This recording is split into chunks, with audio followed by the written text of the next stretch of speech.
welcome to the SEC tournament. So great to have you here for the first time.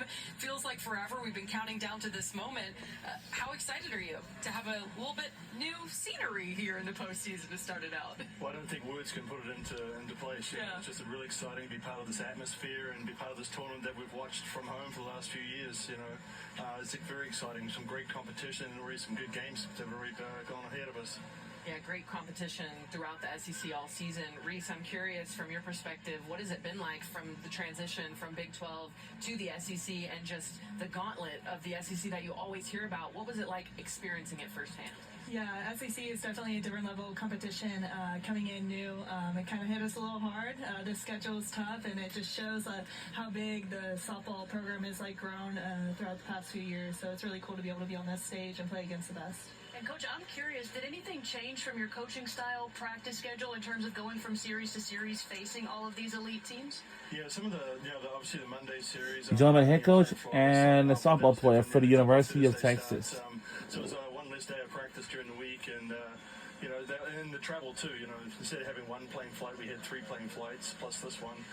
But those are all things you got to deal with and just fun to do. And it's exciting to be in this part of the conference, and the crowds have just been tremendous. I will say, speaking of plane rides, I'm going to put Coach on the spot a little bit. I asked him yesterday on our radio show to give me the dynamic of your team when you're on a road trip, who's bringing the snacks, who's playing the music, and he didn't really bite on it. He kept it professional, and he didn't throw anybody under the bus as far as who the funny one is, the crazy one. So Reese, I'll ask you, describe a road trip with this Texas roster. Man, a road trip with this roster, I think everyone is bringing the funny, bringing the snacks. Yeah. I mean, our Buc-ee's stop, you should see. We have shopping carts. I mean, we load up on snacks. So I think our bus ride isn't the normal SEC Division I athlete type of snacks. I think someone picked up a boyfriend there on the Buc-ee's. God.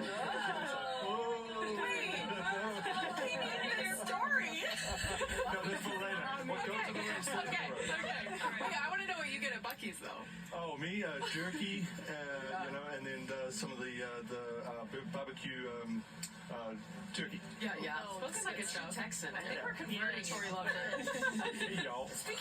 I like the y'all. Okay, so now we're switching it back to softball. I'm curious. You are a iconic men's fast pitch pitcher, right? You come into this year with a really deep pitching staff. I'm curious, what do those bullpens look like? How are you guiding this bullpen or this staff throughout their bullpens in the year? Well, Petty Ruth Taylor's kind of been taking a lot of the lead on that and working a lot with the everyday stuff that I like to add in there and just keep my eye on and everything. And they're definitely there's a lot of fun. There's a lot of fun going on. There's a lot of good questions going on. I like to kind of tease them a lot, but they're learning and they get down to business. Obviously with Tegan Kavan, she's doing a great job for us, and all the other pitchers are as well, but it's definitely fun. Has there ever been a question maybe that one of your athletes have asked you that kind of made you think oh, I don't know that answer right off the top of my head? Maybe I need to think about it a little bit more. Maybe not about pitching, but I feel the other stuff.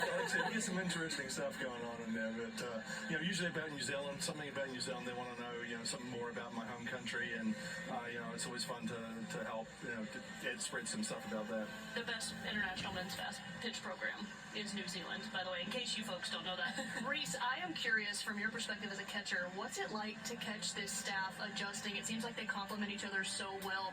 What do you get to see behind the plate?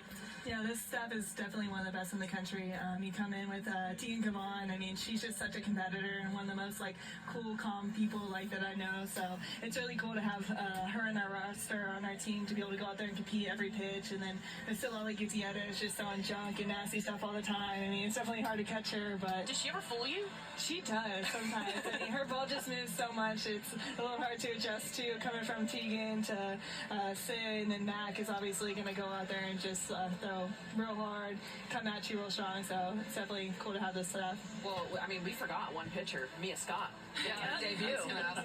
Plays all 9 positions. What was it like for you to see her in your position? Are you out there giving her any tips? Yeah, I didn't give her any tips. I mean, Mia's one of the best athletes I know all around. So she had it. She got it. She pitched. She caught. She did everything. So I wasn't worried at all. I'm jealous. How long did it take y'all to wear him down to make that happen? Well, I won't say that the umpire was really nervous about having Mia's catch. He said, "Hey, you know what you're doing back here? You're putting me at risk." Oh, no, and she killed She's doing it. Thanks. What does it look like when you're scouting a game like the one we're about to see, Florida Ole Miss, and you don't know who you're going to get? What do the next 18 hours look like for you as you help them get ready for this game? Yeah, definitely sit down and watch it, and for sure, and then watch their recent games that they've played, and just get an idea. We played Florida already. We haven't played Ole Miss, so this will be a great game for us to watch and see what their latest tendencies are. When it comes to playing in this ballpark for the first time, does that make any difference? Do you have to do anything to familiarize yourself with what this place looks like? Because you haven't played here yet this season, right? That's He correct. was Yeah. big. Well, the game doesn't know that, and so True. we keep talking about that 60 feet turn left. I think I learned that from Sue Enquist. Yeah. Which you guys don't know. I always say that, but I learned it from her, and it's very true. It's going to play into your mind whatever you make of it, and so we just got to go out there and play our game, and it doesn't matter. Just so we play ready ball. Let's go. Yeah, well, you guys are used to that, certainly. We so appreciate your time coming up here and visiting with us before a busy day tomorrow. Get some rest tonight, and we'll catch up with you all tomorrow. Good luck. Thank you for having me. We'll see them tomorrow. Kind enough to stop by. Again, they get the winner of our very next game, Florida and Ole Miss, as we will see our top 4 seeds on display coming up on Thursday. Oklahoma, the 1 seed, Texas A&M, the 2 seed, Texas, the 3 seed, and Tennessee, the 4 seed. 2 of those games, 2 of those matchups, I should say, already determined. LSU will have a date with Oklahoma. Tennessee will see Arkansas. And as we said, Texas awaits the winner of Florida Ole Miss.